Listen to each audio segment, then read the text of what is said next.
ونستغفره ونعوذ بالله من شرور أنفسنا ومن سيئات أعمالنا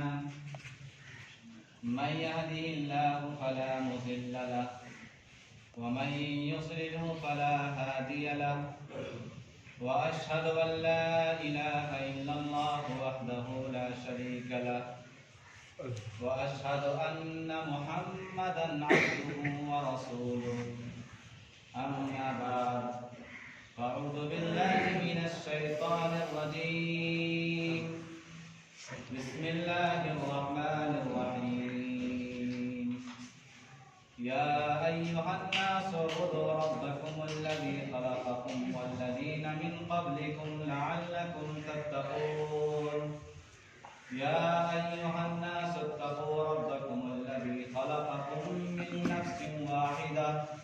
وخلق منها زوجها وبث منهما رجالا كثيرا ونساء واتقوا الله الذي تساءلون به والأرحام إن الله كان عليكم رقيبا يا أيها الذين آمنوا اتقوا الله حق تقاته ولا تموتن إلا وأنتم مسلمون وقال تعالى في موضع آخر والذين آمنوا وعملوا الصالحات من ذكر أو أنثى وهو مؤمن فلنحيينه حياة طيبة ولنجزينهم أجرهم بأحسن ما كانوا يعملون رب اشرح لي صدري ويسر لي أمري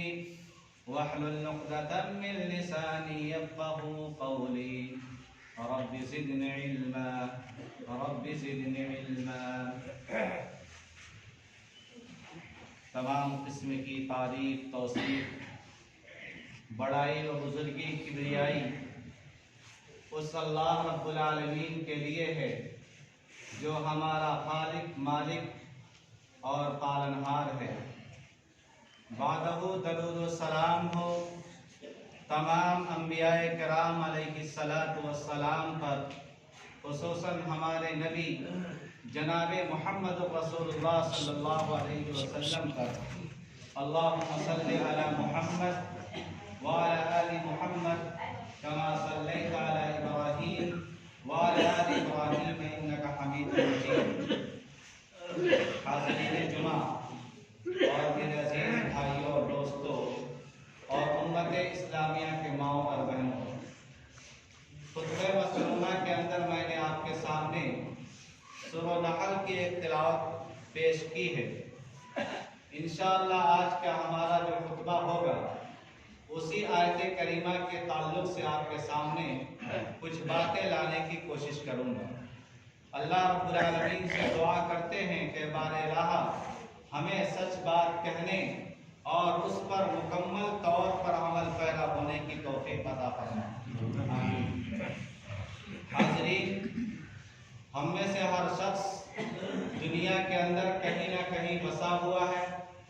اور ہر آدمی کا فکریہ اور اس کا لمحہ فکریہ دونوں الگ الگ پہلو پر مشتمل ہے۔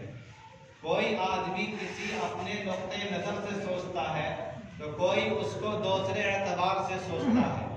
یہ دنیا کا رول اور ریگولیشن بن چکا ہے، اس میں کوئی دقت کی بات نہیں۔ اسی طرح سماج اور معاشرے کے اندر کوئی آدمی کسی کا اسٹیٹس، کسی کی حیثیت بڑا ہے تو کسی کی حیثیت چھوٹی ہے، لیکن اس طرح سے آپ دنیا کے اندر غور و فکر کریں گے، آپ دیکھیں گے، درشیہ کریں گے تو یقیناً آپ کو اندازہ ہوگا کہ یہ دنیا انہی باتوں پر اور انہی کی شاملات کو لے کر کے چل رہی ہے۔ لیکن اگر سماج کے اندر ہر کوئی اپنے آپ کو بڑا سمجھنے لگے، ہر آدمی اپنے آپ کو ہائی کوالٹی میں آ جائے تو پھر یہ دنیا چلنے والی نہیں ہے۔ لیکن اس کے باوجود آپ دیکھیں معاشرے کے اندر، سوسائٹی کے اندر کہ بہت سے لوگ ایسے بھی آپ کو ملیں گے جو کسی الگ الگ دھرم کو بھی ماننے والے لوگ ہیں۔ ہر طرح کے لوگ آپ کو ملیں گے، لیکن سب کا رجحان اگر کسی بات پر ہے، کسی چیز پر ہے، تو یہ ہے کہ ہماری جو زندگی اللہ رب العالمین نے دے رکھی ہے وہ زندگی آرام اور سکون کے ساتھ گزر جائے۔ یہ ہم میں سے ہر شخص کی خواہش ہوتی ہے، بڑا ہو تب بھی، چھوٹا ہو تب بھی، امیر ہو تب بھی، غریب ہو تب بھی، اسلام کو ماننے والا ہو تب بھی یا کسی اور دھرم کو ماننے والا ہو تب بھی، لیکن سب لوگ یہی سوچتے ہیں کہ ہماری زندگی جو اللہ رب العالمین نے ہمیں دے رکھی ہے، یہ زندگی جو جتنے ہی سالوں پر مشتمل کیوں نہ ہو، یہ آرام اور سکون کے ساتھ، جس کو ایک لفظ میں خوشگوار زندگی کہا جاتا ہے، اس پیٹرن پر ہماری زندگی جو ہے گزر جائے۔ اس کے لیے ہم میں سے ہر شخص متمنی ہوتا ہے، شوق رکھتا ہے، کیا ہم جس دھرم کو ماننے والے ہیں، ہم جس مذہب کو ماننے والے ہیں، کیا اس مذہب نے یا پھر اس کے اندر جو چیزیں پائی جاتی ہے، کیا اس نے کوئی ایسا پیٹرن بتلایا، ہمیں یہ بات سکھائی یا نہیں سکھائی کہ اگر ہم بھی اس چیز کو اپنا لیں تو ہماری بھی زندگی بہتر ہو سکتی ہے۔ جب ہم اس نقطۂ نظر سے قرآن کریم کو دیکھتے ہیں اور نبی کریم صلی اللہ علیہ وسلم کے احادیث مبارکہ کو دیکھتے ہیں تو ہمارے بہت سارے انمول تحفے ملتے ہیں، بہت سارے پوائنٹس ملتے ہیں، جس پوائنٹس کو اگر ہم اپنے زندگی میں نافذ کر لیں تو یقیناً ہماری زندگی بہت ہی بہتر ہو سکتی ہے، دنیا کے اندر بھی اور آخرت کے اندر بھی۔ آئیے انہی کچھ اصول اور کچھ ضابطوں میں سے میں آپ کے سامنے رکھتا ہوں، جن میں اللہ رب العالمین سورہ نحل کے اندر ارشاد فرماتا ہے کہ والذین آمنوا وعملوا الصالحات من ذکر او انثى، کہ وہ لوگ جو ایمان لائے۔ پہلا چیز کیا ہے؟ ایمان لانا۔ والذین آمنوا، پہل کیا کرنا ہے؟ ایمان لانا ہے۔ وعملوا الصالحات، اور جب آپ ایمان لے آئے تو پھر اس پر مکمل طور پر عمل بھی کرنا ہے۔ ایسا نہیں کہ ہم اپنے آپ کو مسلمان ہونے کا دعویٰ کر بیٹھے، کلمہ طیبہ اپنے زبان سے اقرار کر لیا اور ہم جو چاہیں وہ کرتے رہیں، یہ اسلام کا منشا نہیں ہے، یہ ہماری دین کا منشا نہیں ہے، بلکہ آپ جب ایمان لے آئے اللہ رب العالمین پر تو آپ کو ان تمام چیزوں کو ترک کرنا ہوگا، ان تمام چیزوں کو چھوڑنا ہوگا جس کے تعلق سے منہیات اللہ رب العالمین نے قرآن کریم کے اندر اور نبی کریم صلی اللہ علیہ وسلم نے احادیث مبارکہ کے اندر منع فرما دیا ہے۔ پھر آگے فرمایا من ذکر او انثى، اور ایسا نہیں کہ صرف مرد ہی حضرات یہ کام کریں گے، نہیں، بلکہ من ذکر، مردوں میں سے، او انثى، پھر عورتوں میں سے، یعنی ہر ایک کیٹیگری کے لوگ، ہر ایک درجے کے لوگ اس چیز کو کرے، وہ خواہ ذکر ہو یا مؤنث ہو، میل ہو یا فیمیل ہو، کوئی بھی ہو، سب کو یہ کام کرنا ہے۔ تو فائدہ کیا ہوگا جب ہم اتنا کام کر لیں گے؟ پہلی چیز جو ہے وہ ایمان لینا، اور دوسری چیز وہ جو ہے نیک اعمال کرنا۔ اگر ہم اتنا کام کر لیں گے تو اللہ رب العالمین کہتا ہے من ذکر او انثى وهو مؤمن فلنحيينه حیاۃ طیبہ، تو ہم اس کی زندگی بہتر کر دیں گے، فلنحيينه، ہم اسے زندگی دیں گے، حیاۃ طیبہ، خوشگوار زندگی، بہتر زندگی، ایسی زندگی جس میں آپ کو کبھی تکلیف نہیں ہوگی، جس میں آپ کو کبھی پریشانیاں نہیں اٹھانی پڑیں گی۔ یہ تو دنیا کا فائدہ ہے، حیات طیبہ ولنجزینہم، اور پھر اللہ رب العالمین ایسا نہیں ہے کہ آپ کو دنیا کے اندر اس کا بدلہ دے دیا اور آخرت میں اس کا بدلہ نہیں دے گا، بلکہ اللہ رب العالمین خود کہتا ہے ولنجزینہم، ہم انہیں بدلہ دیں گے، ولنجزینہم اجرہم، ان کا اجر دیں گے، بِأَحْسَنِ مَا كَانُوا يَعْمَلُونَ، ان چیزوں کے بدلے جو وہ دنیا کے اندر کیا کرتے تھے۔ آپ جو بھی یہاں کام کریں گے، آپ جو بھی عمل کریں گے، آپ کوئی بھی کام کریں اللہ رب العالمین کی رضا کے لیے، اللہ رب العالمین کی خوشنودی کے لیے یا لوگوں کی خوشنودی کے لیے، کوئی کچھ بھی کام کر لیں، اس کا ہر ایک کا بدلہ آپ کو اللہ رب العالمین کے پاس ملنا ہے۔ یاد رکھیں اس چیز کو۔ تو پہلی چیز جو اللہ رب العالمین نے اس آیت کریمہ کے اندر بتایا وہ ایمان لانا ہے۔